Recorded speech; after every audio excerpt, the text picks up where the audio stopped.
उसमें थोड़ा सा, जो लोटा जल का लेकर जा रहे हो उसमें थोड़ा सा इत्र, अगर इत्र नहीं हो तो गुलाब की पंखरी, पंखरी नहीं हो तो कोई फूल की पत्ती उस जल में बाबा को समर्पित, इत्र हो तो ज्यादा अच्छा। आप शिव को जब 2 लोटा जल चढ़ाएं तो उसमें इत्र का भाव रखकर, कामना कर कर, त्र्यंबकेश्वर बाबा का स्मरण कर कर और महामृत्युंजय मंत्र को जपते हुए। कौन सा मंत्र? ये वेद का बड़ा सुंदर मंत्र है, इसको चिल्लाकर नहीं बोला जाता। महामृत्युंजय मंत्र का स्मरण करके, और अगर महामृत्युंजय मंत्र याद नहीं हो तो पंचाक्षर मंत्र नमः शिवाय, पंचाक्षर का स्मरण नहीं रहे तो सदाक्षर ओम नमः शिवाय, सदाक्षर का स्मरण नहीं हो तो श्री शिवाय नमस्तुभ्यम। एक बात याद रखना, अगर किसी एग्जाम में बैठ रहे हो, बहुत बार बैठ चुके हो, नहीं हो रहा तो कच्चे दूध में थोड़ी सी काली मिर्च को पीस कर डाल दीजिए। कच्चे दूध में थोड़ी सी काली मिर्ची को पीस कर डाल लीजिए। महाराज थोड़ा सा कच्चा दूध बेलपत्री के पेड़ के नीचे समर्पित कर दीजिए, अपना नाम और गोत्र बोलकर थोड़ा सा कच्चा दूध उसी में से शंकर भगवान को चढ़ा दीजिए। फिर एक कलश जल का साथ लेकर जाइए, जिस शंकर भगवान पर जल चढ़ा कर आइए। फिर जिस एग्जाम में जा रहे हो उसमें आप चले जाइए, बाबा आपको सफलता प्रदान करेगा। काली मिर्च शत्रुओं का नाश कर, आपको बल प्रदान करती कि आप जिस परीक्षा में बैठने जा रहे हो, आप जिस जगह पर भगवान का अनुमोदन करने जा रहे हो, आप जिस जगह पर कंपटीशन एग्जाम में बैठने जा रहे हो, वहां सफलता देगी। वहां अगर नहीं भटक नहीं गए, हट नहीं गए तो वो सफलता दे।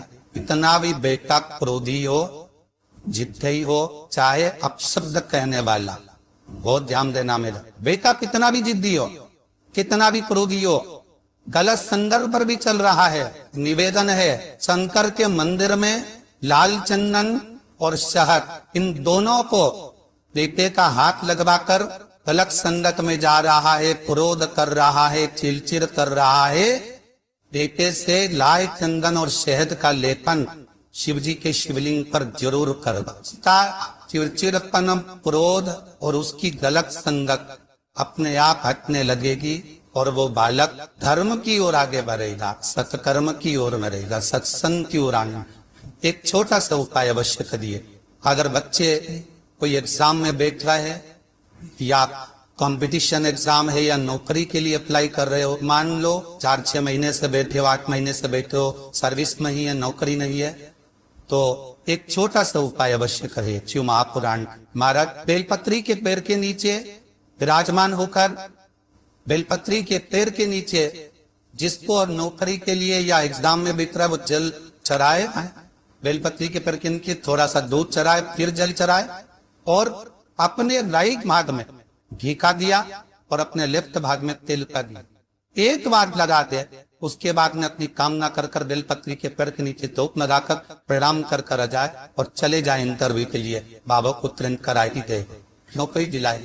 जिस लड़का लड़की का विवाह नहीं होता ना, उस समीप पत्र के नीचे बिठा कर और समीप के वृक्ष के नीचे बिठाकर समीप वृक्ष के जड़ की मिट्टी का तिलक लगाकर हाथ में समीप वृक्ष के हाथ में लड़का या लड़की की हल्दी लगाकर समीप वृक्ष पर छापे लगाकर और वहीं पर उसका मीठा मुंह करा दिया जाता है। तो 3 महीने में बीमा हो जाता। कोई कार्य ऐसा हो गया हो कि आप बहुत मेहनत कर रहे हो, सफलता नहीं मिल रही हो, लक्ष्मी प्रवेश नहीं कर रही हो, तो हमारा बेल का जो फल होता है, उस फल के अंदर का जो गुर्दा होता है, बेल के फल का अंदर का जो भाग होता है गुर्दा, उसको लेकर घर पर आओ और सुखा लो।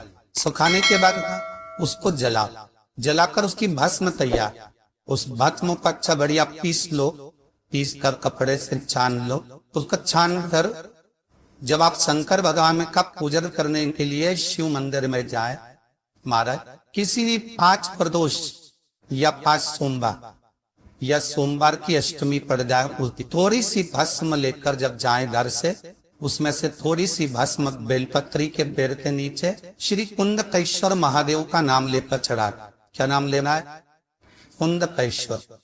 उसी में से थोड़ी सी भस्म जो बेलपत्री के वृक्ष के नीचे आपने चढ़ाई या बेलपत्री के वृक्ष की जड़ में चढ़ाई, उसको लेकर आओ और वही वृक्ष माता पार्वती का नाम लेकर भगवान शंकर के ऊपर चढ़ा दो और अपनी मनोकामना कर कर 1 लोटा पानी शिव पर समर्पित कर दो, चुटकी भर बस।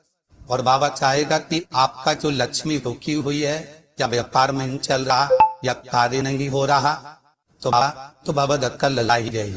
ऐसे ही लगा है शंकर भगवान को भस्म अतीत थी। बेलपत्री किसका प्रतीक है?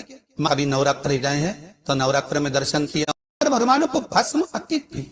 बेलपत्री किसका प्रतीक है? माता जमा जगत जननी जगदम्बा। आप लोगों ने अभी नवरात्र गए हैं तो नवरात्र में दर्शन किया होगा। माता का जहाँ यज्ञ होता है, सप्तशती से यज्ञ हो चाहे माँ अम्बे जगदम्बा का जो यज्ञ होता है, उसमें बेलन के फल की भी आहुति लगती, उस भस्म की बड़ी पर्वत। बेल का जो गुर्दा होता है, गुर्दे की जो भस्म तैयार कर जाती उसका बड़ा मान। मनवांछित फल की कामना है, आप जिस कामना के लिए कर, विवाह के लिए, नौकरी के लिए, सर्विस के लिए, व्यापार के लिए, रोग मुक्ति के लिए, आप जिस कामना से कर।